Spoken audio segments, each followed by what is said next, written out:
You know what time it is. You know what time it is. How firm thy friendship.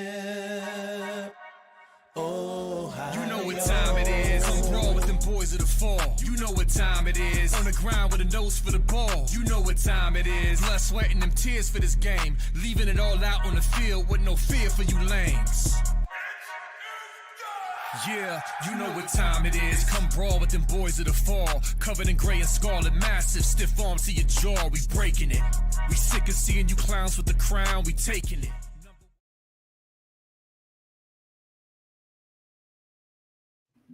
What up, Buckeye Nation? Welcome to the Buckeye Boys, where we talk about college football with real fans. I'm Devin. That's TG. And we got a good one ready for you today. Hope everybody in the chat's doing good. TG, how you doing today? I'm doing well. How about you, Dev? Doing good. I've been inside all day. It's raining and storming here in Tallahassee. So really killed my plans of being an outdoorsman today. But once again, everybody in the chat, appreciate you for being here. Take a moment, if you would, share this feed on your Twitter, your Instagram, your Facebook, and whatever else you use. That would help us a lot. Hit the like button. Jump in the chat if you haven't already. We are going to try to make time to put the link in the chat and bring a couple people on. We got about a 5:50 hard stop because Scoop, B. Moses, and Funky go on at 6 o'clock. So we don't like to cut into them so we can all get over there and watch that show. But obviously the coaches had some interviews. We learned some things. We learned some more from others than,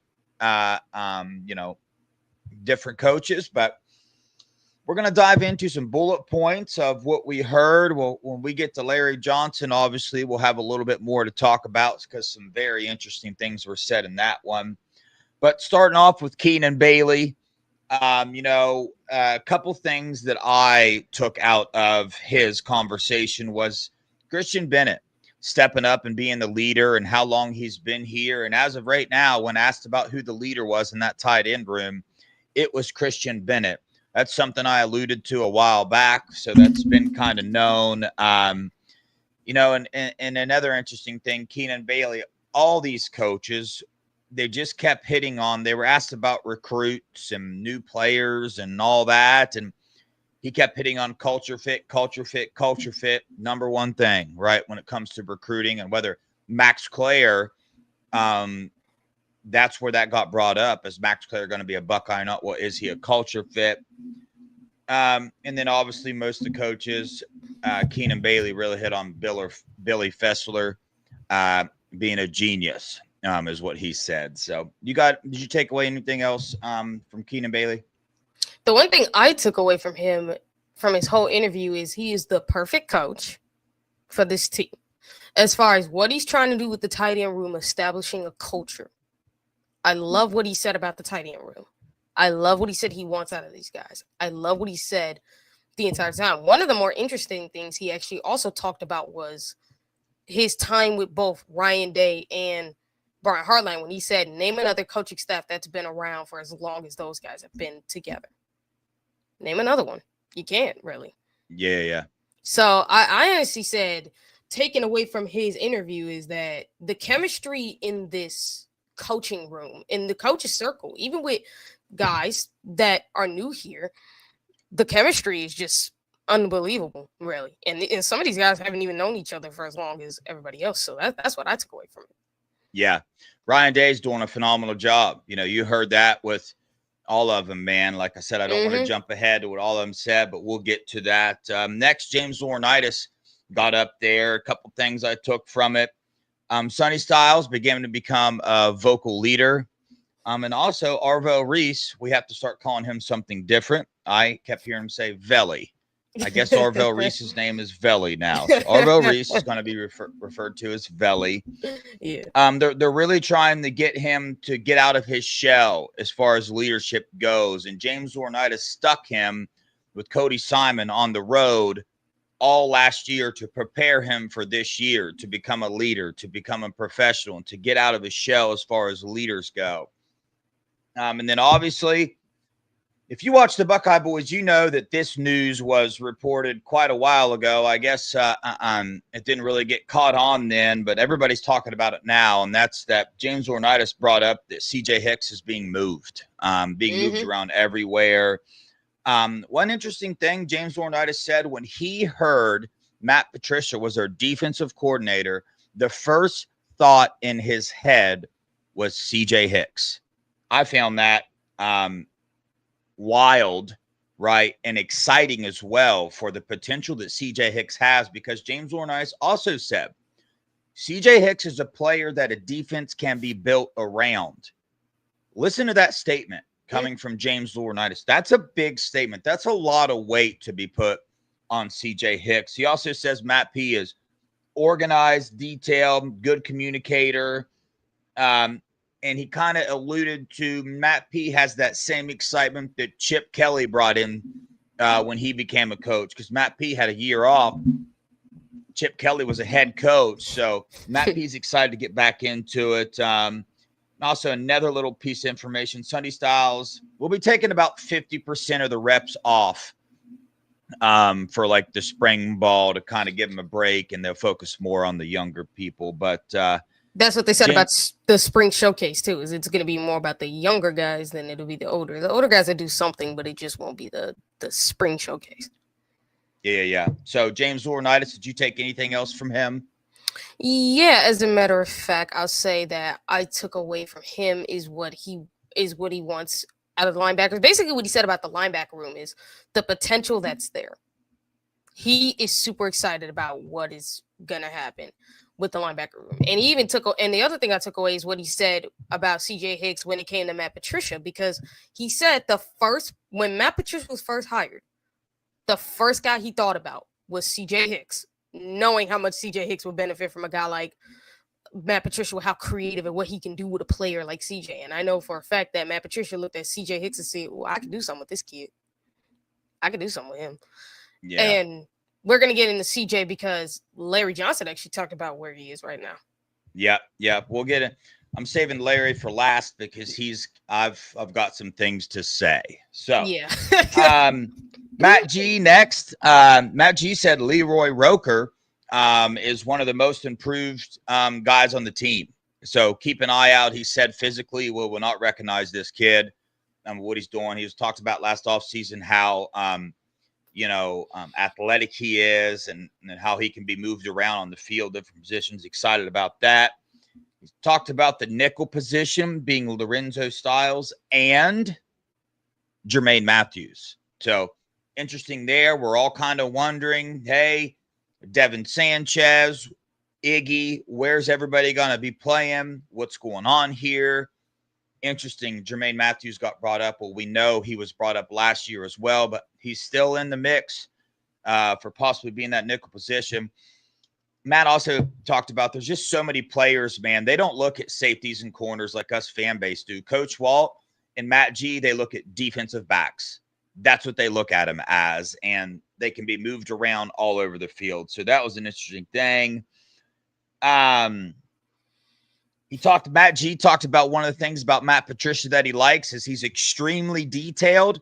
And when you first hear that, that can worry you, right? That can make you be like, oh my gosh, these are college players. We don't want to put too much on these guys. It makes things too crazy. But then he said, but he also makes it super simple for people to understand. I think that's key. He brought up Fahim Delane having a ready-made college body. He brought up Cody. These are new recruits being a worker. And he brought up Deshaun Stewart's going to be limited in his reps because of an injury he faced last offseason. Anything to add to Matt G? No, honestly, I think he said everything that needed to be heard.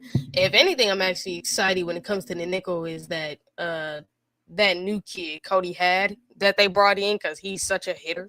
He fits so perfectly with the nickel. I can't wait to see him.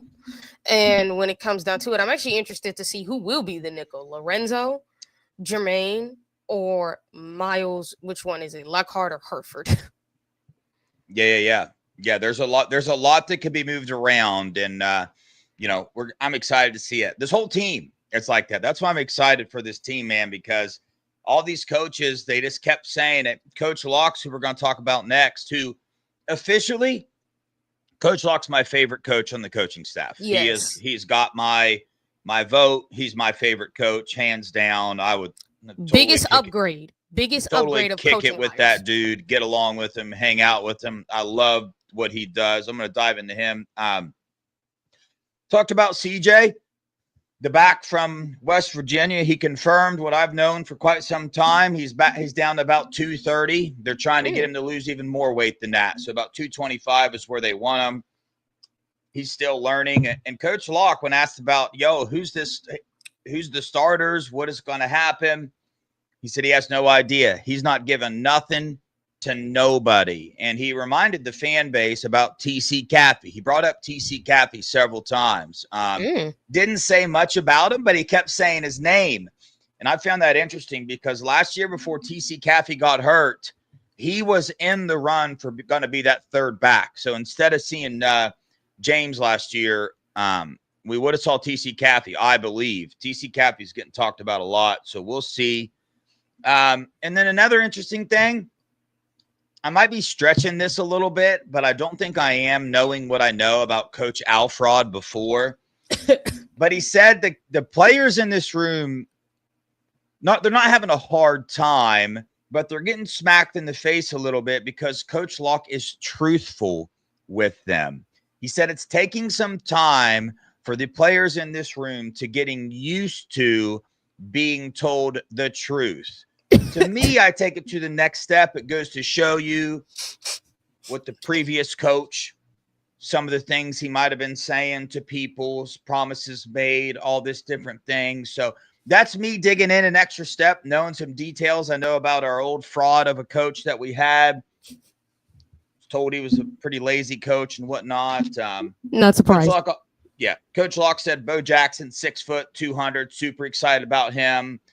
Isaiah, 5'11", 215, said he has the mindset, maturity of a professional. So that's what he said about Isaiah. Turbo Rogers, known him since the 7th grade. So Coach Locke is super excited to get him on campus. Anything to add what Coach Locke said? The biggest thing I can add is he's the biggest upgrade we've had of any coach position as far as hiring. I am so happy to see when he talked about the running back room. I'm not surprised he said this about CJ Donaldson. It's not shocking because it's going to take him a little bit to get used to the system. Because again, people, this ain't a video game. People aren't going to be good right away from the moment they come in. It's going to take time for them to get better. But I'm excited about the running back room nonetheless, and I'm excited for TC Caffey. I hope he does get an opportunity to shine. Yeah. I can't remember whether TC Caffey is on scholarship or not. I do know that he's not paying a dime to go to Ohio State. If he's not on scholarship, he's getting his college paid. NIL money to be paid for. He's been here a long time, been doing his thing. So that's something I do know. That's the good thing. That was the good thing about the Ohio State NIL program is they would pay for these walk-ons to come on, so that way they don't have to pay for their education or their scholarship. They covered it themselves. So yeah, for sure. Billy Fessler, loved his interview, loved listening to him talk. To me, he wasn't real divulging about any specific information. Maybe somebody else gleaned something else from him, but he said Lincoln Kienholz, this is his 3rd year in the program, so he finally has a good feel for the playbook and for college defenses and stuff like that. Talked about Julian Sand, competed for the job last year and handled losing that job last year well, becoming a vocal leader, putting on weight. Did you get anything else from Billy Fessler when he got up and talked? The biggest thing I got from him is basically him talking about, again, his time with Ryan Day, how he talked about getting the job at Ohio State. This is a guy who always wanted to coach here, since he's always wanted to be part of the program. And what he said about Lincoln and Julian has me excited about the quarterbacks, and even has me excited for Lincoln a little bit, because for him, because Fessler did say that Lincoln has been taking some big steps lately. So I'm happy to hear that. If he continues to get better, who knows what could happen here with him? Yeah. Again, I still think it's going to be Julian, but I love it for Lincoln, literally. Yeah, I like Julian shots, but everybody knows that listens to me. Don't sleep on Lincoln. I think I'm the only one that keeps saying that, but I totally get the excitement around Julian saying he's the dude right now. You know what I mean? Everybody compares him to I just CJ don't want to sleep on Lincoln Keenel. It's pretty good. He brought up Tavian St. Clair and how he got to watch Will Howard at the end of the year last year, how he's been involved in practices for quite some time, coming in physically. Got the body for it already, like made. He's going to get even better and is becoming a leader in there as well. But he's a freshman, so let him develop, let him get his time under his belt. I was really hoping someone would ask Billy, not that he would have answered, about a transfer quarterback, but nobody asked that question that I'm aware of. So Tyler Bowen, I got a lot from this one, man. I loved listening to Tyler talk, and because I've done a lot of research on him, I've read a lot of players' interviews that used to be coached by him, and I keep hearing from recruits directly how good Easy is to talk to, and I understand why now. You know, the dude has already met with each player to get to know them, you know, and he made the statement that trust is easy to lose and hard to gain. So he's really focused on relationships, really focused on making sure this unit is one. He really understands there's more offensive linemen on the field than any other position group, so they must play as one. He said this is a people business, and he likes creating a brotherhood, man. So I hear it's the complete opposite of what I heard when Justin Fry gets in front of a mic. You know, when Fry got in front of a mic, I feel like, I don't know. Obviously, he's a phenomenal coach, but I just feel like we just kept hearing he was kind of telling us how he's a phenomenal coach, and Bowen is really focused on the relationships with these guys. And as far as recruiting goes, he doesn't put a lot of weight in the brand name of Ohio State. He said it's just they're all just different levels of difficulty, because he was asked, hey, how much different is it going to be to go from recruiting for Virginia Tech to Ohio State? And he said, well, it's still hard. It's still going to be hard, just different levels of difficulty. He was super excited to be a position coach and get back to his roots of recruiting.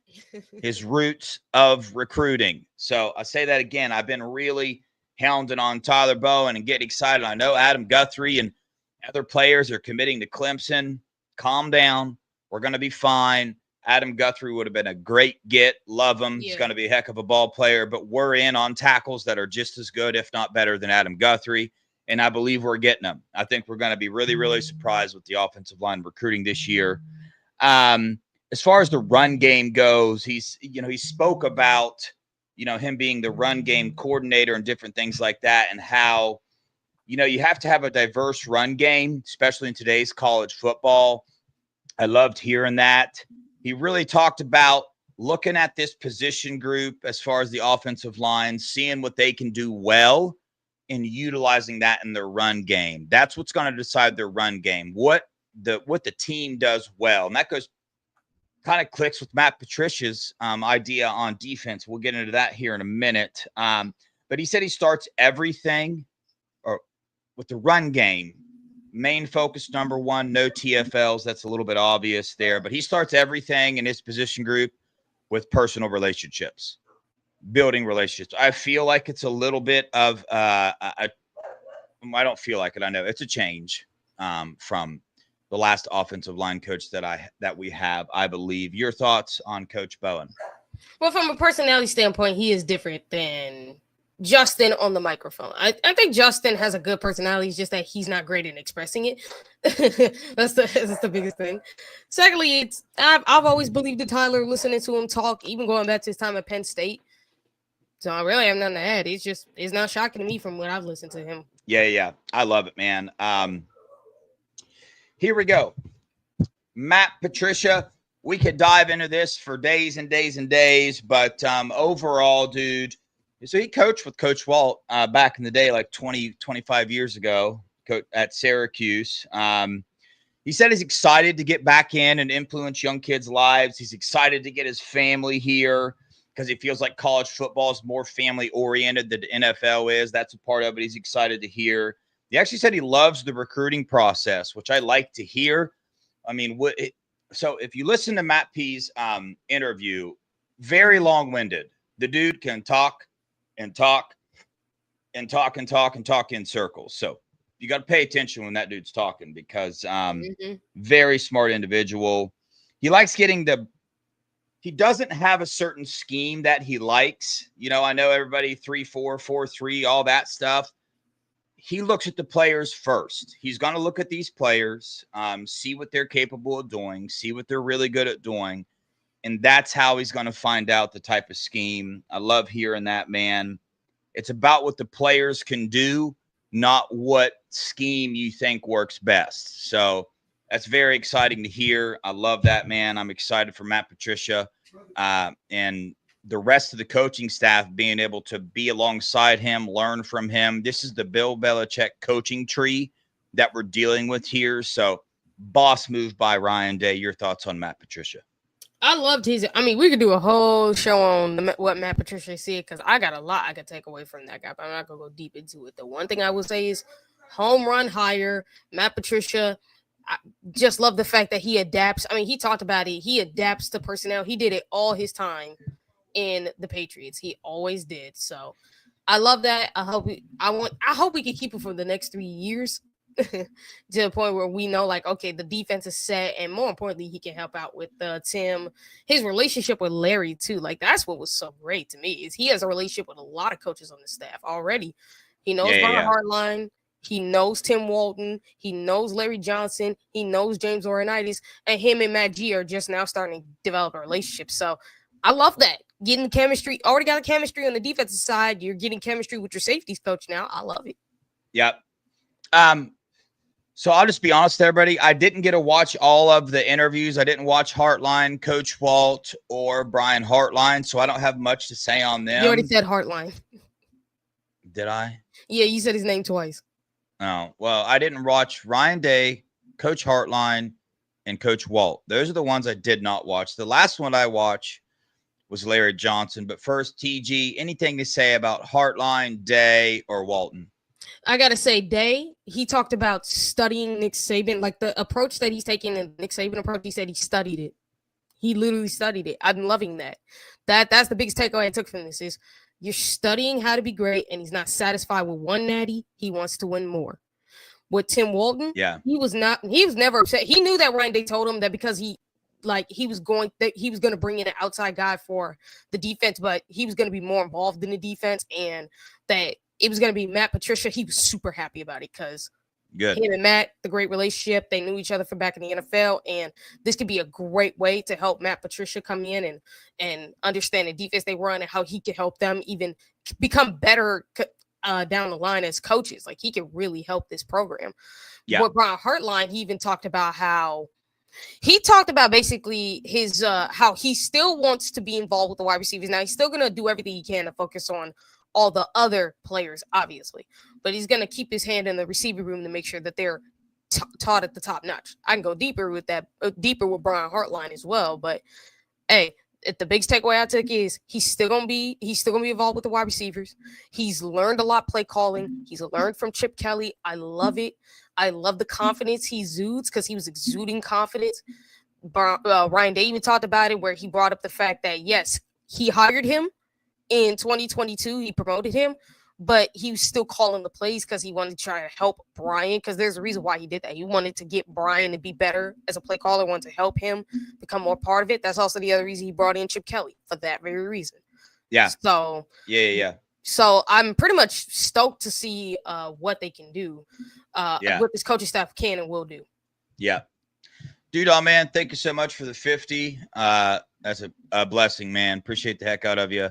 I know that Hartline is going to want to air it out, but do you think they should run the ball a lot early until Sayan gets his feet under him? That's an interesting question. I think, we can say what we think right now, but obviously I think they're going to go through the spring. They're going to go through all their practices, all their run-throughs. And I don't think they're going to come out changing their play calling, trying to get Julian Sayan his feet under him per se. I don't see that happening. I think that whoever the starting quarterback is, if it be Julian saying that he's going to be elite enough to walk out on that field and start slinging that thing. You know what I mean? Because our first game is Texas. Yeah. We're not going to be able to come out and just run the ball the entire game. We can't run the ball to open up the pass. And also we got receivers. It's a strength of our team. Brian Hartline's our offensive coordinator. So he knows what the strength of our team is. I mean, not saying we don't have elite running backs and offensive line, but I think all that, I trust our coaches to make the right decision in terms of that, as far as going through, spring football and seeing where the team's at, what's going on. Like, those type of decisions will be made then. So I think we'll see, but there's ways to make the passes easier for Julian. Saying I could see that happen, and not starting off with layered throws right down the middle and super complicated passing plays. Like, we are skilled enough at every position, especially the wide receiver, where these guys can get open and make these passes a little bit easier for Julian saying. So that might be something we see at the beginning of the year, and things grow. I mean, it even happened with Will Howard. The play calling grew throughout the year, got a little more complicated. Will Howard was throwing darts at the end of the year, a little bit different than what we saw at the beginning of the year. So I think it's just going to depend on, spring ball and how the coaches see fit. Yeah, if you actually think about it, they talked about it in their interviews where they see if they're going to try to start off to see what the team does well and what they don't do well as the season goes on, and then they'll be able to focus on the things they do well. Because when I look at last year's team, we could run the ball successfully to help Will Howard get his feet wet at Ohio State. Because we had the offensive line to do it. The problem was we ended up starting dealing with injuries. So now we couldn't just rely on just running the ball the way we could have, because the offensive line took so many hits with injuries that it really hurt the run game a lot. So they had to pass the ball more to open up the run, where we could have just ran the ball with the original offensive line. When I'm looking at this current offensive line, I don't think we have that much to fear, because some people have talked about the development of the offensive line over the years. And I want to kind of shoot this narrative dead, which is the reason why the offensive line has struggled has been continuity. There have been changes up front that have really hurt this team in a lot of ways. Starts off with Luke Welper going off to the NFL when he shouldn't have. Ohio State was telling him he needs to come back for another year. He didn't. He left. So they had to throw in Carson Hinsman. Then we end up having we lose Matthew Jones to the NFL because it was his last year. So now we're pretty much switching up things on the offensive line again. And we finally have an offensive line that we feel can have cohesion. Guess what happens? Injuries happen. So the offensive line's problems have been due to continuity, somewhat play calling as well, but mostly continuity because we've had so much stuff happen on the offensive line. I don't think development has ever been the problem. I think continuity has been the problem because they've never been able to, stuff just keep happening.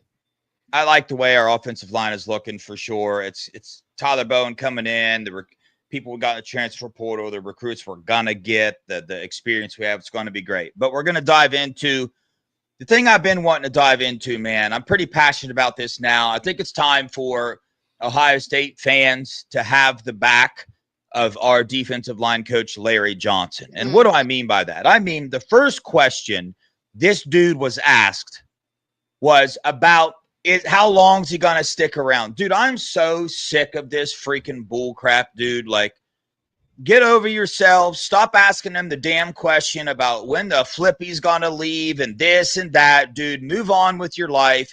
Leave the dude alone. Let him coach college football. It's what he loves to do.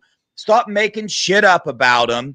There was no problems between him and Jim Knowles. Let's stop making this crap up and trying to make Larry Johnson to be this bad person. I'm so sick of the beat doing this crap, dude.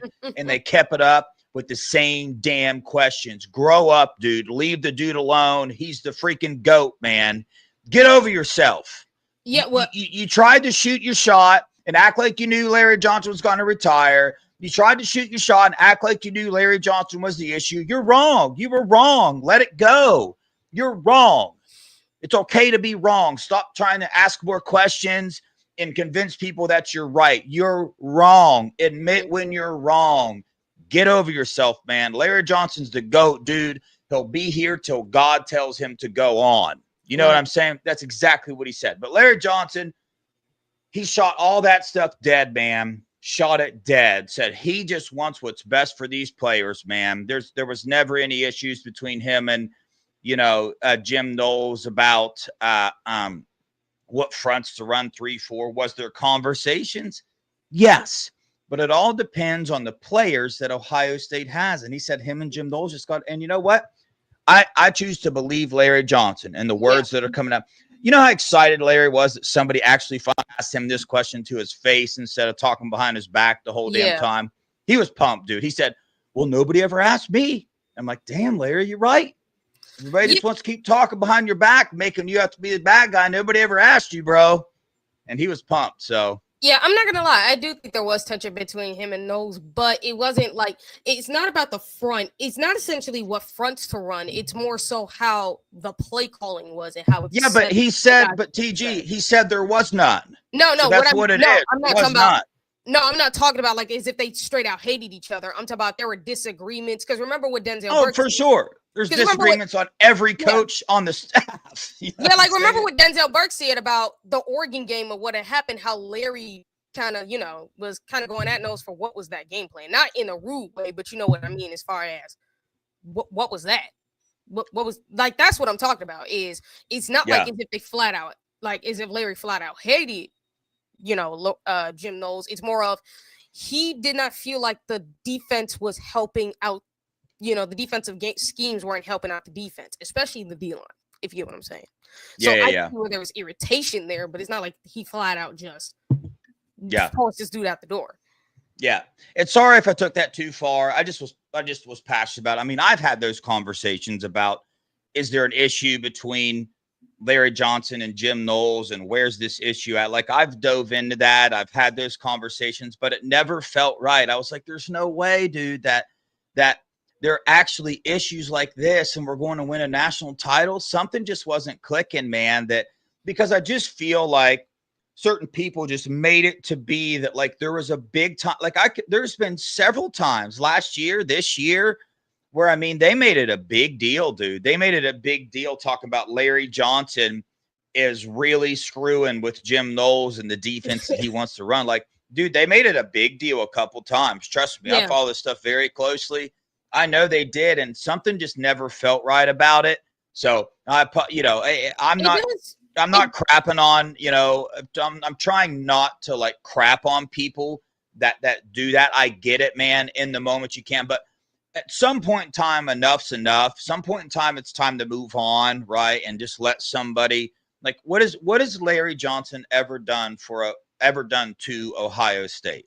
He's always done a bunch of good stuff, man. Larry Johnson's the GOAT, dude. Let's just it does make me wonder why did Jim leave? It does make me wonder why did you leave when they wanted you back? Ryan Day wanted to move on. But so to dive into the Larry Johnson stuff, he talked about he said he was here till God says it's time to go on. I loved hearing that, man. He said a lot of these guys have a lot of experience from last year. We're excited about that, but they need to learn how to play on the field longer. Edric Houston, 3-tech. That's it. That's what he is. He's a 3-tech, no edge, no nose guard, none of that. Edric Houston's a 3 technique, and he's very excited to do that. Never any issues with Jim Knowles. He's all about multiple defenses. Mm-hmm. He said out loud, people think I'm some 4-down guy. He said, I'm not. He said, I just want, he knows the D-line better than any coach that's his position group. So he knows what they're best at doing and what they're not the best at doing. But he also said he has no problem changing fronts. He said, if people want to change fronts and we got the players to do it, he's down to do it, Yeah. I'm not going to lie. Sean literally just said Knowles left because his ego was hurt. For sure. That's funny. That's funny. But I always said it too because I think, and he also mentioned CJ Hicks moving down to defensive end. Yeah, I wasn't done with my little list yet on what I gathered from Larry Johnson. But did you have anything about the first part of the list that I said or my rant I went on? Anything else to add to that? Yeah, my other thing is for all these kind of people is they talk about his recruiting and how it's not been going well. I'm like, well, first of all, it starts with you guys are the problem because you keep throwing him under the bus for starters. Secondly, I said his, that. yeah, so did Menace to Sports, but so is the fact that some of the players are getting kind of bought with money here. Yeah, oh yeah. So it's so that's why he's having such a harder time. But it's like, even when he doesn't get like the main big names, like I think Zion Grady he got was big, and Epi, I think he's secretly a stud just in height. So hey, look, I don't care about the big time recruits. Really, I don't care about the recruiting rankings. I just care about get me dudes that can play, that can develop into great players for Ohio State. That's the one thing I've always said about Ohio State. That was pretty much the kind of issue with Urban a little bit, just because it's like he was so focused on the recruiting rankings, not enough, in my opinion, on guys that can play. So for the fact, even though he did get diamonds in the rough, still, like, you got to focus on the dudes who can play. So that's the best thing about Ryan Day's era is they don't care about the rankings. They just care about, can you play? Yeah, and that, Matty P kind of hit on that in his interview. He explained his time with the Patriots and about how because they were winning, they kept having to pick further back in the draft, and they weren't able to pick, the best players that they wanted for the scheme that they wanted to run. So they started to have to just go in, look at the best players that they could get at the pick that they had, and utilize the strength of that players, and that caused them to switch their defense up, to switch things up. And I love that. I love that coming to Ohio State, man. You go out, you get these players. You got CJ Hicks, Sonny Styles, and Arvell Reese were talked about having big bodies, lengthy, all that. I brought that up on this show about, hey, man, are we going to see Sonny and Arvell at the end this year playing some defensive end and stuff like that? I think there's a lot on the table. There's a lot of changes that we could see, and I think it's going to be geared towards what's the strength of these players, and I love that. It's not going to be geared toward what coach thinks, what scheme is the best. It's geared to our players, and I love it, man. But to go on, CJ, TG, you're about to hit on it. CJ Hicks, we've known this for a minute, but he's training with Larry for defensive end. Larry said make a great third down defensive end, but he's trying to get him to be a first and second down defensive end, run stopper type. That's going to be the hardest thing for him. They said coming from, linebacker to defensive end, he's ahead of the game in a lot of areas because he learned the linebacker position, but then there's areas he's going to get caught up on. So we're excited about that. Jason Moore, we've all been wanting to know, what's going on there? Larry said, well, just straight up, this is his biggest offseason ever. Larry Johnson has always said good things about Jason, but we've never seen him. We never see him. That's because he's far down the depth chart. Yeah, so we'll see his biggest offseason. Will Smith Jr. has been moved positions all over. So I think that's why we haven't seen what we've wanted to see from him.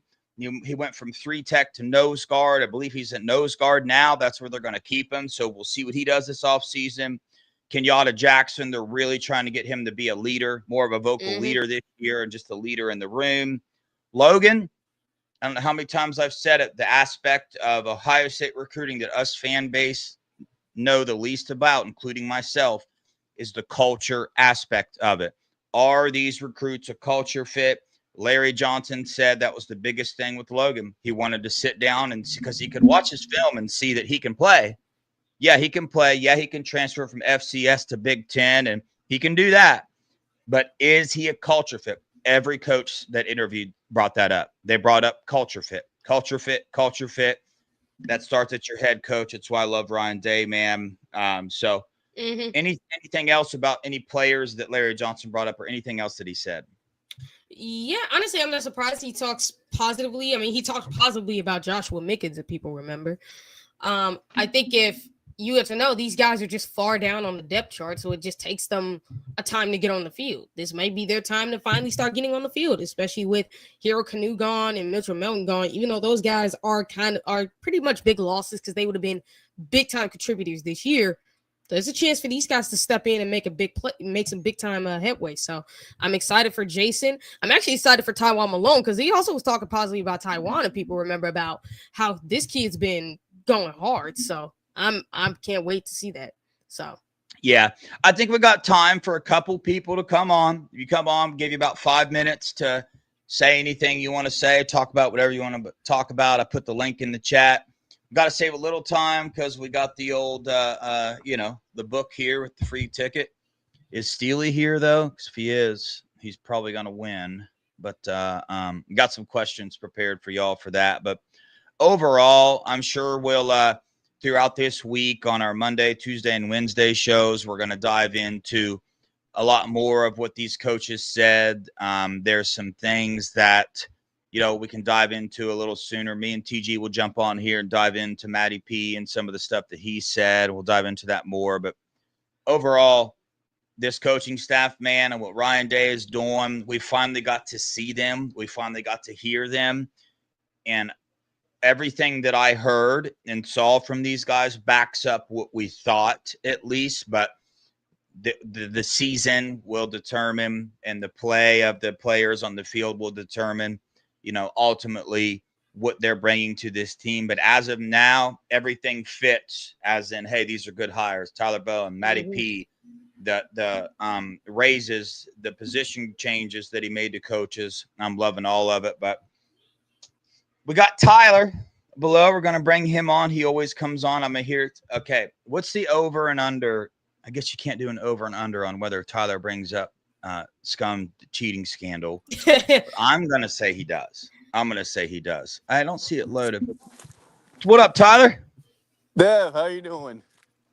I'm good, brother. How are you? I'm good. I'm actually not bringing them up. Oh, dang, man. You should have realized he was listening. No, because I want to bring up something that with the interviews with the coaches, I want to bring up something with the beat that really got under my skin. So, Let's hear it. You know how Doug Lesmerises was talking, had his interview with Ryan Day and brought up Matt Patrician's alleged sexual assault case? Mm-hmm. I didn't hear that. Did he seriously? I did. Yes, He did. Yes, he did. Oh my God, dude. Are these not Ohio State beat writers? Aren't they Ohio State? Anyway, go on, Tyler. So, first of all, Dev, I thought that was extremely embarrassing for Ryan Day having to actually speak on something that was like that, because, first of all, it's been 20 years plus. Oh my God, dude. Yeah. That the case has been dismissed. Mm-hmm. If there is no DNA proof that is Matt Patricia that did that, he did not commit the crime. Yeah. And yeah. And what is more embarrassing about it, Dev, is he said that on live on internet. In a public. That leads me to say something real fast. I want to get something off my chest a little bit, because I've learned something while having this channel. Now, this channel, we got like 3,000 some subscribers. We got loyal listeners, but we're not like nationally known. A lot of people don't watch. We're not some huge channel, but being that we claim to be Ohio State fans and we claim to be an Ohio State show, what I have felt, what I have learned and gathered while running this channel is that there is a sense of responsibility that I have to Ohio State. If I profess to be an Ohio State fan and love them as a football team and buy into the brotherhood and the culture, I have a responsibility to them, because a lot of people do watch shows, man, and recruits and people around the nation gather their information from these shows more and more on YouTube over the national media, right? So somebody wants to know about Ohio State, they're probably going to go to YouTube and type in Ohio State. And if this show happens to pop up first and they click on it, and I'm sitting here talking about Matty P and his past and all these things, and I have failed in that regard on certain subjects, especially the Coach Fry thing. I went ham on him, and there's certain recruits that watch this. So I take them into account. I still be truthful, right? I'm still going to break things down, but it's like, man, you got to have that respect for your team to know like how deep to go into something or what it is. So it's just something that I've noticed that, if you run a YouTube channel and you're an Ohio State fan, you talk about Ohio State, there should be some amount of respect that you have for your team. And that should play into account into your show. That should affect your show. You know what I'm saying? You need to be ambassadors for your team in a positive light. Tyler, sorry about that. I wanted to get that off my chest, but I completely agree. And what this also really, another reason why this struck a nerve with me is because I used to be a prisoner escort for the Army for sexual assault. yeah. So I actually went to a court case for sexual assault. Yeah, because and the guy became guilty. So the fact that Doug Lesmerises had the audacity to ask that question on live internet really got under my skin. Yeah. It does, especially with knowing how people clip things and use like certain parts of questions or statements that people say. They'll clip it, they'll put it into a short, and they'll make it out to be some horrible thing. And Ohio State has enough haters already. We don't need our fan base or our media to give them some type of ammunition, right? To make Ohio State look bad. Like, we don't need that anymore. And like I said, I'm not some perfect human being. I have fell short of that on this channel with maybe going a little too hard about a coach or a player. I normally catch myself and apologize or do something, but again, man, it just blows my mind. I mean, even the questions to Larry, like, we haven't talked to him forever, and the first question you want to ask is, how long you going to be around? Leave the dude alone, bro. Let him coach. When he leaves, he leaves. He has earned the right and the respect to leave whenever the flip he wants to leave. I don't know what else he has to do. How long has he given his life and time away from his family and everything to Ohio State? How long has Larry Johnson been here? 12 years. I mean, and you would also, I'm glad you also mentioned that too, because I know the media has good intention and all that, but they're doing more harm than really good than they realize. Well, that's up for debate, man, on if they always do have good intentions at heart. No, I'm being very sarcastic when I say that. Yeah. So, like, you're credentialed media, but you seem like you really have you don't read the room at all. Yeah. I mean, I get it as a reporter as well. I mean, as a reporter, you do have a job to do. So there is that side of it. And maybe their job, you can't, I don't like judging people. So I don't know how much their job comes before being Ohio State. Their livelihood might come before being an Ohio State beat writer, as in they have to cover the news. They have to, they were told by their boss, they have to ask this question or something. So we don't know all those details. So I get it, but it does frustrate me from time to time. But, I mean, I don't know any of these guys personally, so I don't know the kind of people they are. So I'm not, I really struggle with, I don't want to judge or go too hard on people. We don't know their situations, but I can dislike and hate the question all I want. You know what I mean? And I dislike and hate that was brought up for sure. But you got anything else for us, Tyler? No, Dev, I just had to get that off my chest because I was so you as the head coach of the Ohio State have to stand up and represent your program as Ryan Day and listen to a question that is so disingenuous and blows my mind, and now everyone on the internet sees it. Yeah. Yep. Oh, I know.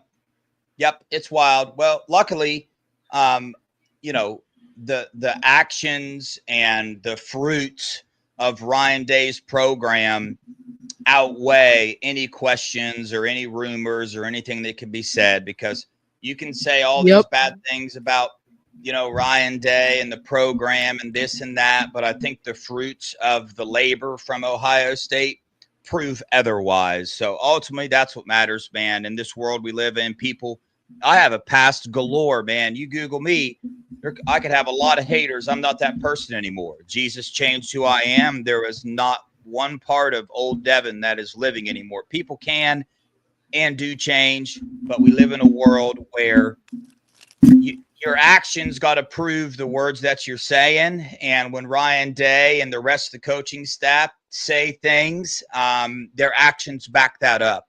When they say that they have these kids' lives, first, that's the most important thing, raising these guys up to be men, the actions of the Ohio State football program back that up. There's not a lot of Ohio State players getting in trouble. The academics are very good at Ohio State football program, the whole 9 yards. So the actions and the fruits of their actions bear way more weight to the truth than any questions or comments that can be said or asked. So, all right, Tyler, anything else, man? No, Dev, I guess I had to get that off my chest. I appreciate you, brother. Have a blessed day. Oh, wait. Tyler. IO.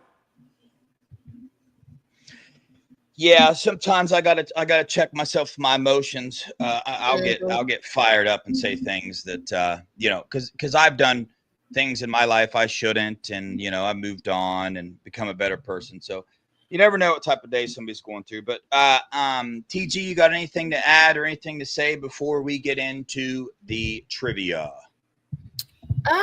The only thing I will say is this, guys, come back to Buckeye Boys, and you guys will enjoy the show. Now, when we get stuff settled with StreamYard, pretty much we'll be able to see more content coming out of the Buckeye Boys when we figure out whatever this is. So, just go ahead with that. Yep. All righty. Well, here we go, Buckeye Nation. I will be asking a question. You will have 1 minute to. Is it a minute? Is it 60 seconds? Or is it 30 seconds? It's 60. I can't remember. Mello always does it, so I got to do it now. We'll give you a minute. You only get one shot at the answer.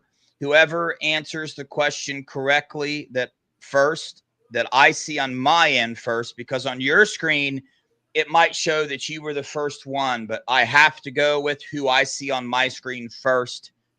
I'll take a screenshot to prove to you. There's no favoritism here. Whoever gets it right first gets it. You win a ticket to the Washington game this year. You have to pay for lodge and travel yourself. But if you cannot go, you'll be reimbursed for the price of the ticket. So here we go. I think Steely has 3. And who's got 1? There's another listener that has a point. All right, and I got it written somewhere in my super organized book here. Oh, Uncle Bubba. Uncle Bubba has 1. Steely has 3. Here we go. Bootzilla's palms are getting sweaty. He's getting nervous. You should, man. This is a big deal. Life-changing. We're talking about a life-changing ticket, dude. You could go to Washington. You could meet the love of your life. You can meet a business partner. Life-changing, folks. Get ready. Who? Oh, start. No, I don't hit start yet.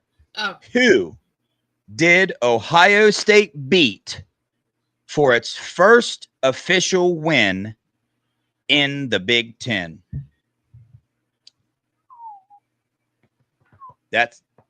These questions are history.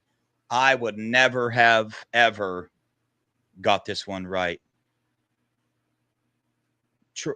Troy said Chicago. That's the Maroons back when they had a football team. Troy, what's the name of that team? What name are you trying to say, Troy? Mm-mm.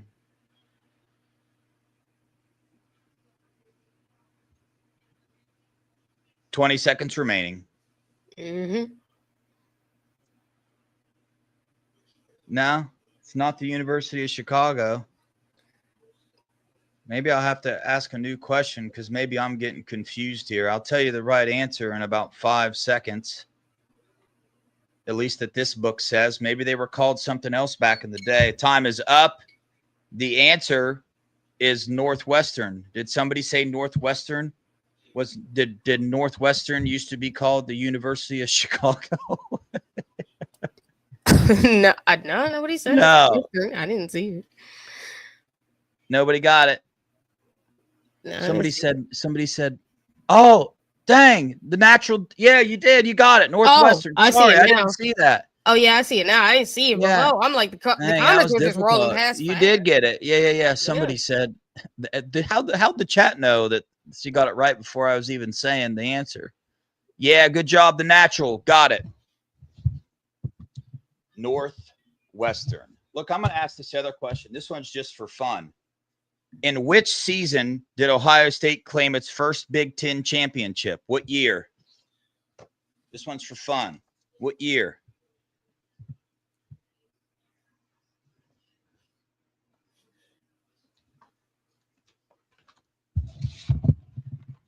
Okay, so the natural has one. Uncle Bubba's got one. Not 1910, not 1936, no.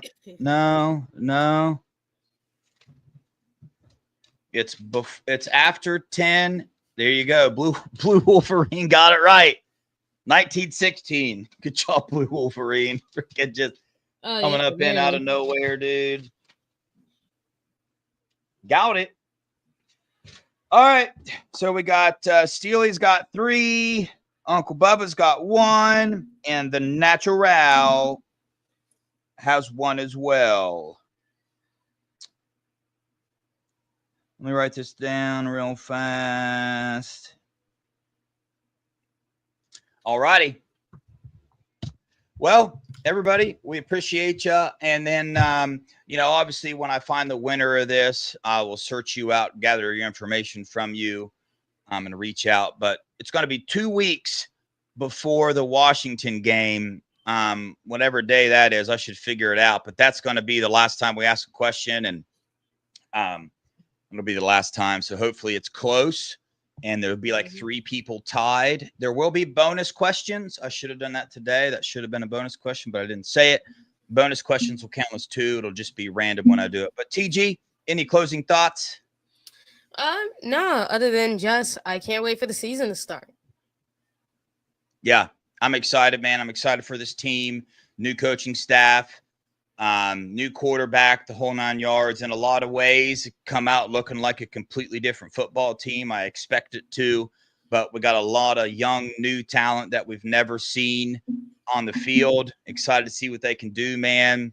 Gonna have a completely brand new defense, essentially. We got like 3 returning players on defense. Got a little more on offense that we know kind of what they are, but excited to see it, man. We appreciate everybody showing up, dude. Head on over to Scoop, watch Funky and B Moses, man. They're going to bring a lot of good information to you tonight. So on that note, appreciate you guys. Love you guys. Go Buckeyes. OH. Ayo.